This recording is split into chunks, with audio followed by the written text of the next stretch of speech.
been a while, but we are back, baby. We got time off work, we've hitched up the van, and we're heading north to Cairns over the next few episodes. There may be a few casualties, but we'll be enjoying some great free camping and visiting some quirky little joints, so strap yourselves in for the ride. Our first camp is just out of Darlington Point on the mighty Boomerang Beach River. So it looks like our camping ground is, we need to book first, which it never used to be like that. But the last time we were here, terrible.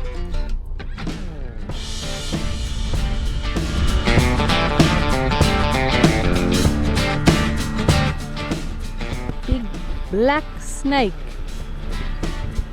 Look at that beauty. Found a lovely spot here on the river. And now we've got to get in. We're around the wrong way. The campsite's called Boomerang Beach. And although it now says to book via Parks New South Wales, it's not even listed as a campsite on their website. So we headed on in and got set up.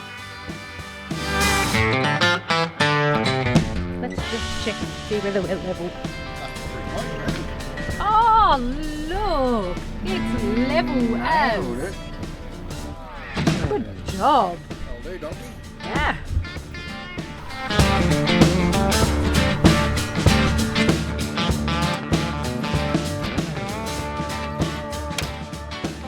Dig a hole for that one, babe.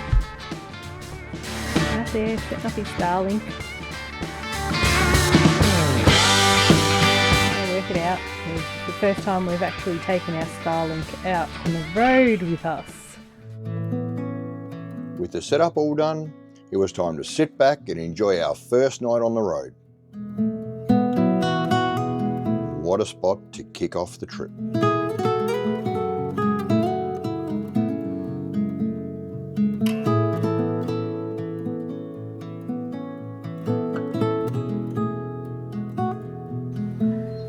Next morning we awoke to the bellowing cows. Had a bit of brekkie, and then it was time to get packed up and hit the road.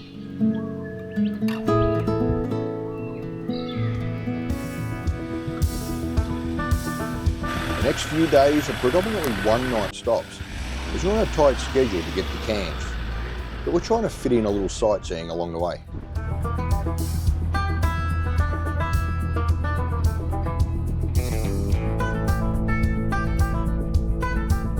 Hard to get the whole thing in. The power line right in the middle of it.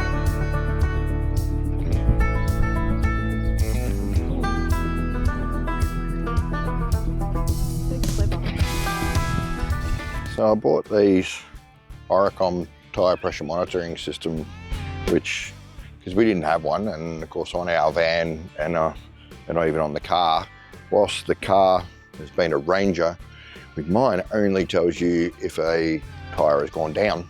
It doesn't actually tell you pressures, and we've never had anything for the van. So I thought, oh, I'll get some tyre pressure monitors for the van and whatever else. And yeah, having some issues with it as far as it keeps disconnecting. So I don't know whether it's the distance from the van to, or you know, from the wheel through to the car, or what it is, but it just keeps disconnecting. I don't know whether you can see that. So there is the car, so the four wheels on the car, and then when the van comes up, so you can see that now the one on the left-hand side there is actually disconnected.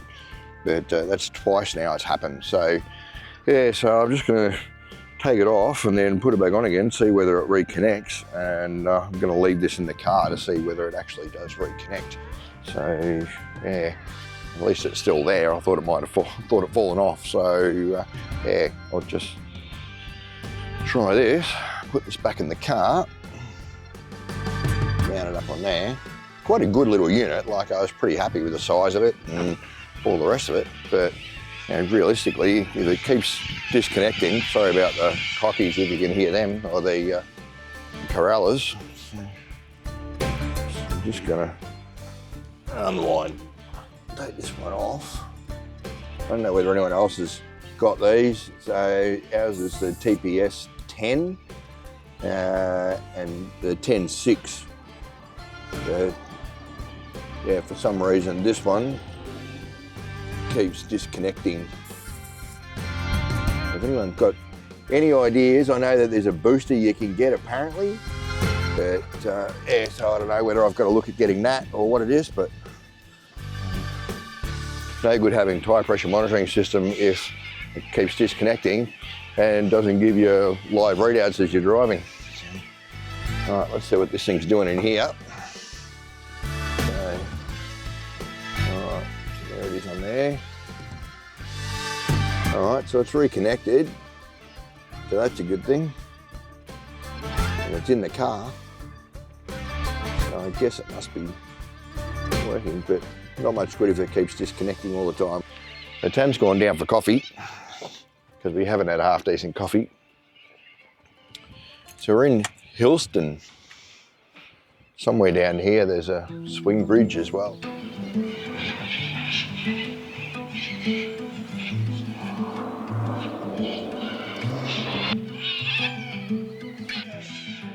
Nice swing bridge. I did. Oh, there's one I missed. Let's go across it. It says no jumping or diving, so don't dive.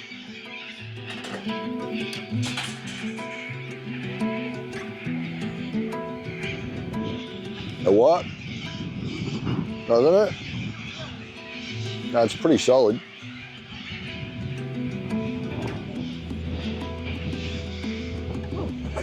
What? It bounces. It bounces?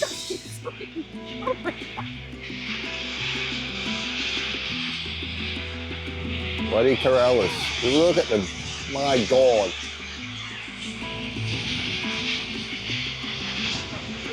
You end up with poo in the bloody coffee. It's the Chainosaurus, the Lan River crocodile. We can't say I think much of their little park here, the Lan River walking trail and what is it, Decathlon Park. It's yeah, a little rundown. Needs a bit of work. So we've stopped here at the Lan River. Yes, another spot on the Lachlan for a bite to eat. The meaning water over stones or shallow crossing place. It's located on the Kidman Way, 36 kilometres north of Hillston and 222 kilometres or 220 kilometres south of Cobar.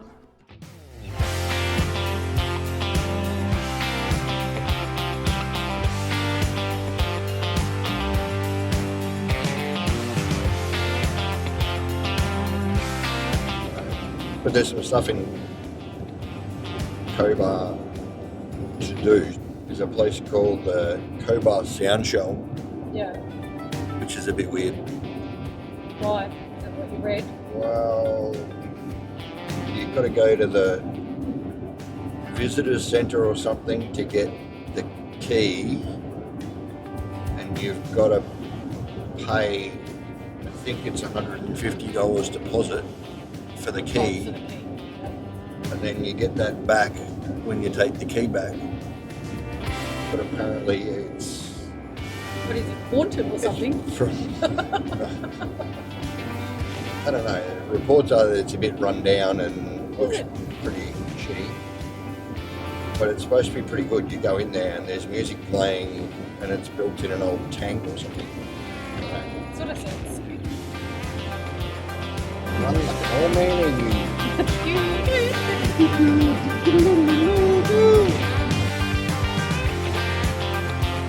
Now this little fellow was sunning himself on the white line, and unlike so many of his other mates, had not yet been made part of the asphalt. So we stopped to try and usher him off, but he was not having a bar of it. In fact, he even flexed his muscles a little to warn me off.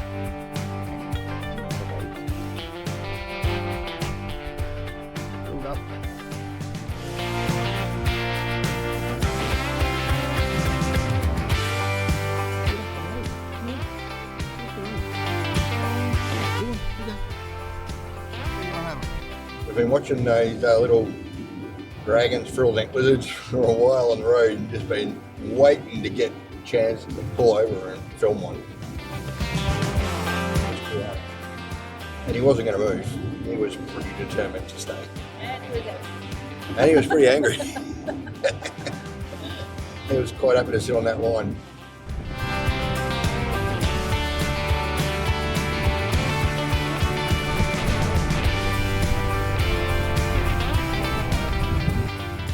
The van keys? Yeah, in my pocket. Oh, my video skills aren't that crash hot just then, were they? Because I forgot that I had it on. No, I just looked down at the ground.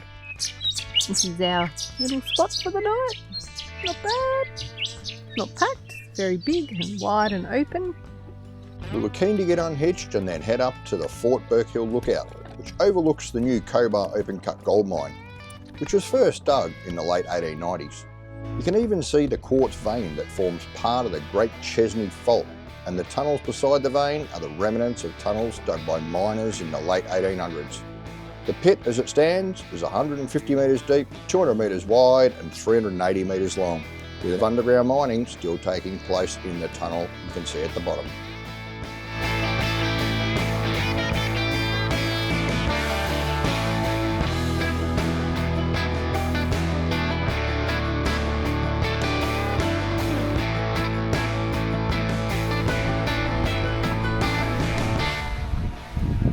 While we're in Cobar, we thought we'd come up and have a look at the Sound Chapel. Now, the Sound Chapel was created by composer and sound artist George Lentz and is described as being an intimate sound space, a marriage of music, architecture, art, poetry and light.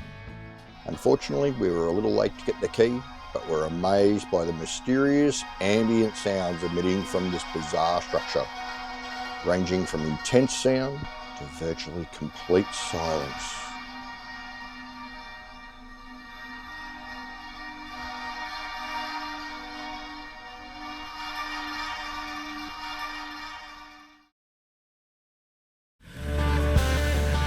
The old Cobar Reservoir is certainly a great free camp to pace yourself while you're looking around the area. No booking, no fee, and if you want to disturb the serenity, you can even use your generator.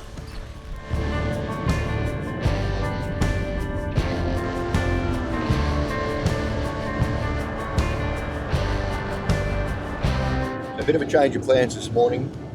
We are up early. Had a bit of a 4 o'clock in the morning brainwave. Just left Cobar. It's 8:30, so we were back up reasonably early. Thought we'd do a quick run out to the Cobar sign in town to get an awesome photo. Thought I'd put the drone up, get a nice photo there. Turns out that the Cobar sign is right in the take-off and approach for the Cobar airport.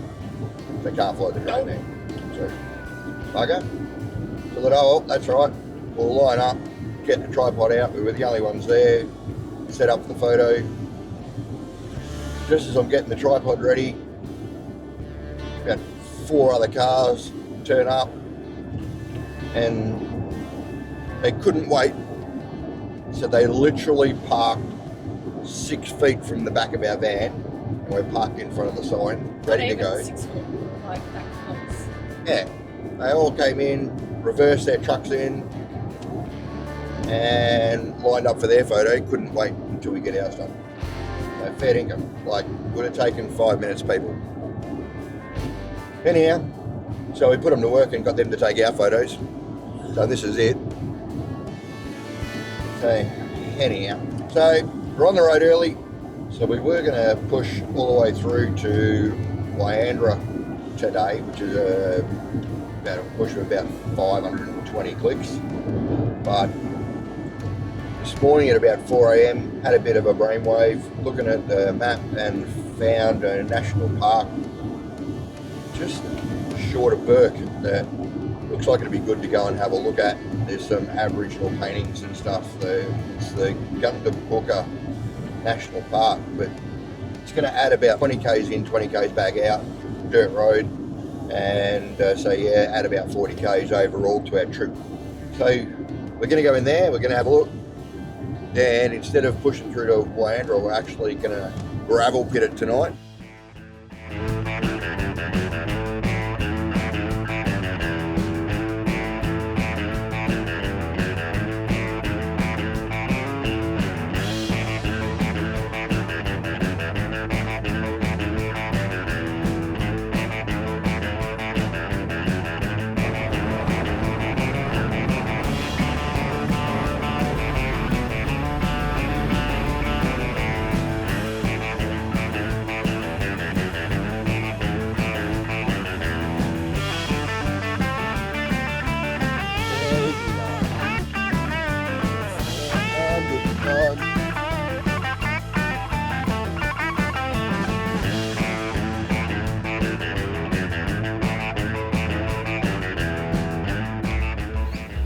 Gunder National Park is located south of Burke off the Kidman Way.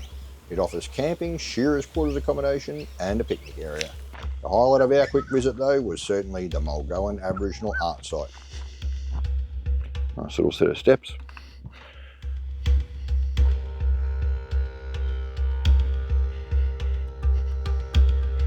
Is that a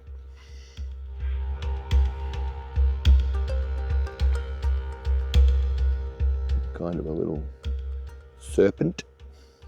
We've been searching around for a little while, trying to find out where we're going.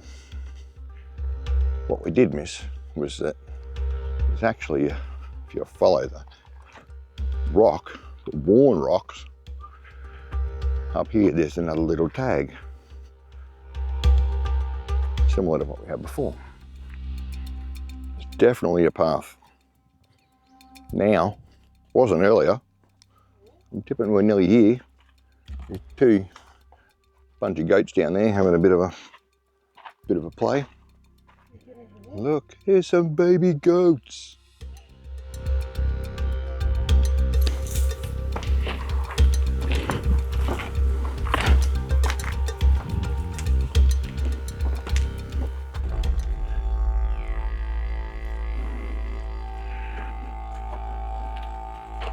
Oh, here we go. A little bit further down.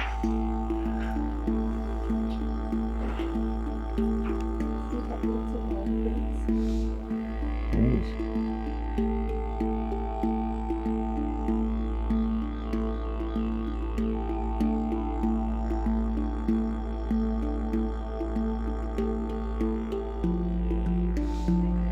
Incredible to think how long ago these were done. For so long.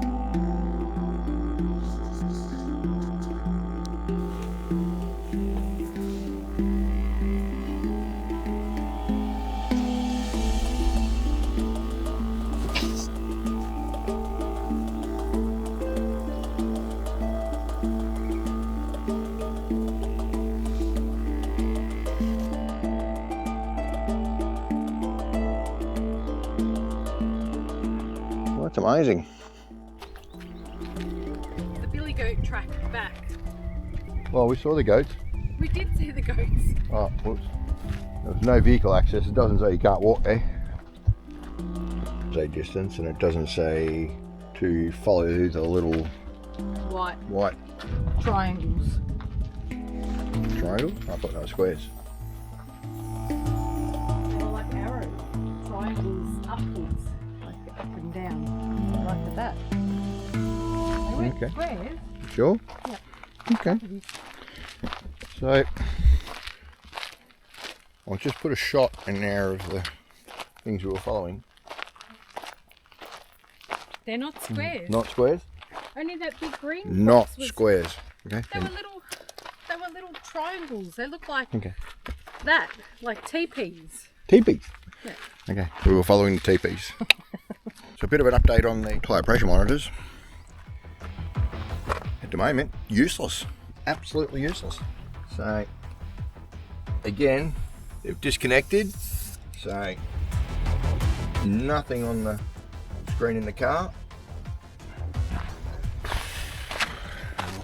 Might be the booster. Might be something. I don't know. We'll wait and see. See what the difference is. Like I say, if you know, bang it in the comments below if you've got the Oricon ones and whether they work or not. So, at the moment, not happy jam. It's certainly well worth paying a visit to this exhibition of Aboriginal culture. So, we think we've had a fatality. Yeah, little birdie made the wrong move. Just there. Poor little birdie. Now I gotta pull him out. Oh, Poor little birdie. got a broken neck. Poor little glider. Sorry, buddy. Made a wrong move.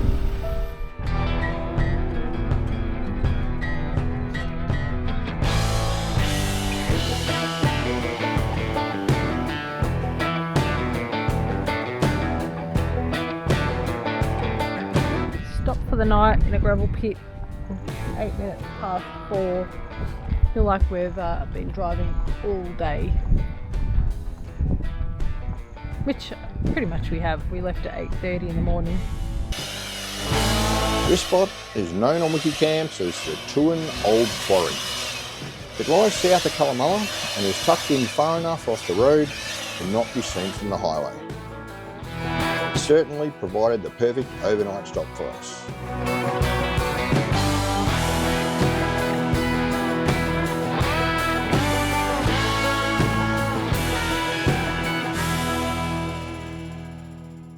Alright, so we turned up at camp today after a full day's driving. Unplugged, turned everything on and only had 53% battery left. Clearly something hasn't been charging, so either the car hasn't been charging or solar hasn't been charging. We run the Redder BCDC 40. Not sure what's going on, and yeah, so in my mess of wires down here, I did discover that the green and the orange here were actually apart. So that are the two wire, or those are the two wires that actually tell the BCDC charger that it's a lithium profile battery. So it was actually across on A, which is a standard battery, not the LI. But at the same time, there was no charge coming in from the car, even though the car was plugged in and running. With these two apart, I'm going to put them back together. I've just pushed them together now to get them happening. And I reckon what else might be happening is that we won some dirt roads today, some corrugations, and I'm wondering whether the plugs haven't quite been fitting properly. Maybe it wasn't sending charge back. So anyhow, so onwards and upwards, I'm going to crimp these back together again, and yeah, have to check it again in the morning. So after the dramas last night, so I've reconnected everything up. So at the moment, I'm getting about 9 amps in at the moment, which is, it's only 7:45 in the morning, and there's a couple of clouds up there. So yeah, it's not doing too bad. So I'm just going to test the hot wire on the car to the one that triggers the DC-DC charger and tells the alternator to keep charging. Check the meter settings first, that'd be a good idea. All right, so that's got 14.2 volts coming back to there. The hot pin should be that one, which it is. That's working.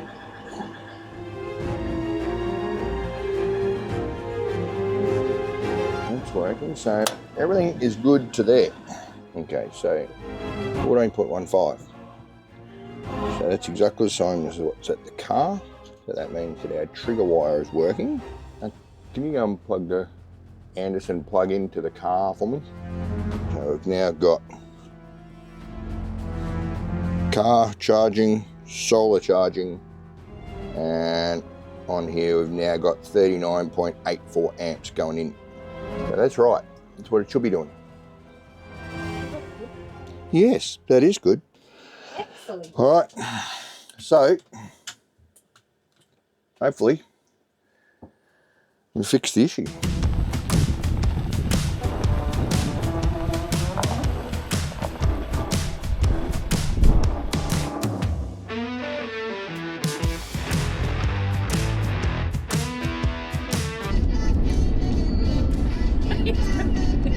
I can't be put into class up. My lips are very dry. What? Okay, I'm going to put it over high. Probably going to get bloody. My lips are very dry.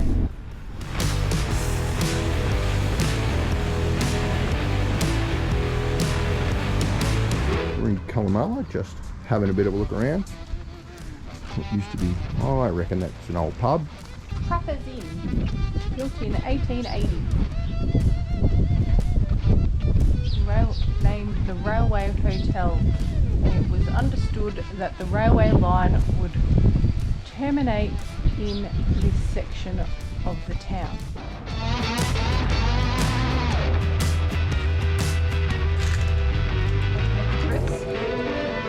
Yeah, or a printing press or something.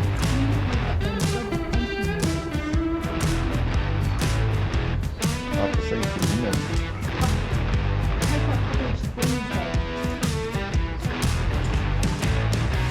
Some old typewriters in there. I've got the old and the new. Got the old typewriters and a couple of Apple Macs. You have to have a long hose for this water fill up spot, for drinking water. What was a nice little fill spot? So, where are we going now? Alright, we need to probably find a dump point. Oh my Going god. to the poo pit. Oh, there's a bit of a line up at the poo pit. I think we might wait till Charleville. Sitting at the dump point. People in their caravans, everything. Like, seriously. So, the dump point saga. So, it basically, someone had trouble with flushing their toilet in their van. So, old mate was on the phone to their friends or to the caravan manufacturer trying to figure out why their toilet wasn't flushing. Meanwhile, they've got their hose hooked up to the same tap to wash at the dump point, which I don't even know why you'd hook up to the tap at the dump point. But anyway. Didn't say it was potable water, just said it was water, didn't say drinking water. And yeah, look, they were running it through a filter in the hose, so that was taking all day. 3 vans to fill up, finished emptying their little poo canisters, but just gathered around for a chat really, waiting to fix their toilet. But what they'd also done was, while old mate said, oh yeah, there's another hose and another tap at the down near the dump point, they'd taken the fitting off the tap to use on their tap to fill their caravans. So they had to come back and get mine. On that shitty note, pardon the pun, that's where we're going to end this episode. Don't forget to subscribe to our channel, it's completely free. Thanks so much for watching, and be sure to join us next week when we visit a quirky post office where not only do they serve awesome scones, but they also sell just about anything you may need or not need. And we wake up at one of our campsites to the smell of smoke. It looks like there's some smoke. We can smell smoke. To make sure you don't miss an episode, be sure to crunch that subscribe button, as it'll really help us achieve our goal of 500 subscribers. See you next week.